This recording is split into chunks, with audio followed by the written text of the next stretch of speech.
വടക്കാഞ്ചേരിയിൽ EU ജാഫറിന് CPM offer ചെയ്തത് അഴിമതി പണമാണെന്ന് യൂത്ത് കോൺഗ്രസ് സംസ്ഥാന president OJ Janeesh. Karuvannur bank തട്ടിപ്പിൽ നിന്ന് സമ്പാദിച്ച പണമാണ് ഇത്തരം ഡീലിന് ഉപയോഗിക്കുന്നത്. അധികാരം തലയ്ക്കുപിടിച്ച പാർട്ടിയായി CPM മാറി. CPMന്റെ ഉന്നത നേതൃത്വം അറിയാതെ ഇത്തരം ഡീലുകൾ നടക്കില്ലെന്നും ജനീഷ് പറഞ്ഞു. ഇന്ത്യൻ യൂണിയൻ മുസ്ലിം ലീഗിന്റെ സ്വതന്ത്ര സ്ഥാനാർത്ഥിയായിട്ട് മത്സരിച്ച് വിജയിച്ച ജാഫർ മാഷ് അന്ന് തെരഞ്ഞെടുപ്പിൽ വോട്ട് രേഖപ്പെടുത്തിയതിൽ തെറ്റുപറ്റി എന്നുള്ള രീതിയിലാണ് ആദ്യഘട്ടത്തിലൊക്കെ പ്രതികരിച്ചിരുന്നതും.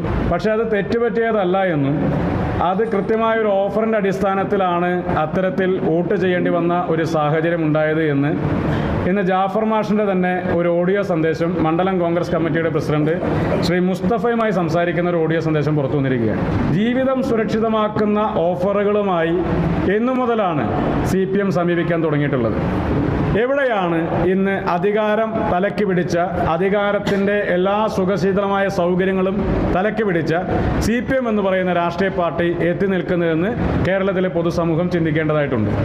ഇത് CPMന്റെ ഉന്നതമായ നേതൃത്വം അറിയാതെ നടക്കില്ല. അങ്ങനെ 50 ലക്ഷം കൊടുത്തും ആ വടക്കാഞ്ചേരി ബ്ലോക്ക് പഞ്ചായത്തിന്റെ ഭരണം പിടിക്കേണ്ടുന്ന രാഷ്ട്രീയ സാഹചര്യം എന്താണ്?